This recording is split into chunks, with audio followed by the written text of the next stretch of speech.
C'est avec beaucoup d'humilité et la mesure de cette responsabilité, avec une grande reconnaissance, que je prends le temps de dire ces quelques mots à la suite de ma reconduction à ma qualité de ministre des Transports et porte-parole du gouvernement. Je voudrais en premier lieu exprimer toute ma gratitude au président de la République pour la confiance renouvelée qu'il a bien voulu placer à ma modeste personne. Cette confiance est un honneur, mais surtout une responsabilité supplémentaire que je mesure pleinement. En me renouvelant dans ces fonctions, le président de la République me donne une nouvelle occasion de servir notre pays, de servir notre peuple et de contribuer avec loyauté et détermination à l'œuvre de refondation qu'il a entamée depuis le 5 septembre 2021.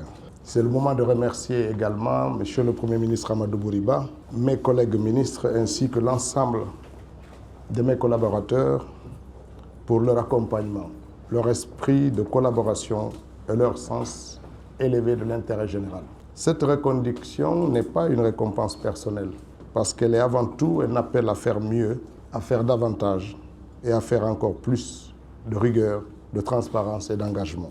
Le secteur de transport, dans lequel nous avons engagé des réformes structurelles importantes qui servent tous à moderniser nos outils et renforcer la gouvernance et lancer des grands projets structurants pour désenclaver notre pays et soutenir le développement économique.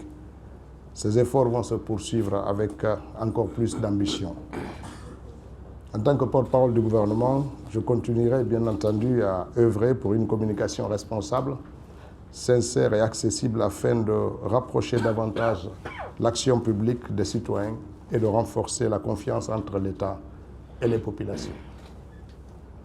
Je tiens ici à saluer le travail remarquable de mes collaborateurs, des cadres du ministère. Il faut mentionner particulièrement le secrétaire général, dont je suis fier de retrouver, Madame la chef de cabinet et de l'ensemble des directeurs des entités qui composent ici. Je n'oublie pas les membres de mon cabinet, le conseiller principal, le conseiller juridique et les conseillers à tous les niveaux qui quotidiennement m'accompagnent dans les prises de décision pour conduire l'action au sein de ce ministère. Notre pays traverse une phase décisive de son histoire. Les attentes sont grandes, les défis sont nombreux, mais notre détermination est plus forte encore.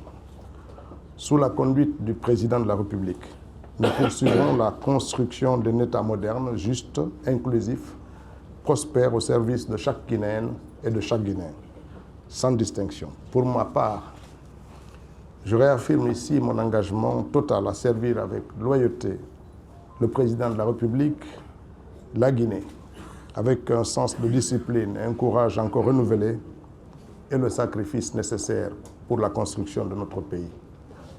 Je resterai fidèle aux valeurs de travail, d'intégrité et de responsabilité.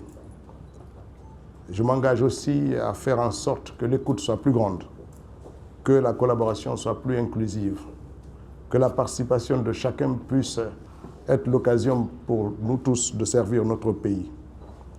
Je confie cette mission renouvelée, comme il est de coutume, à la protection divine. Que Dieu bénisse notre pays, qu'il protège ses dirigeants et qu'il nous guide vers la paix, la stabilité et le progrès partagé. Je vous remercie.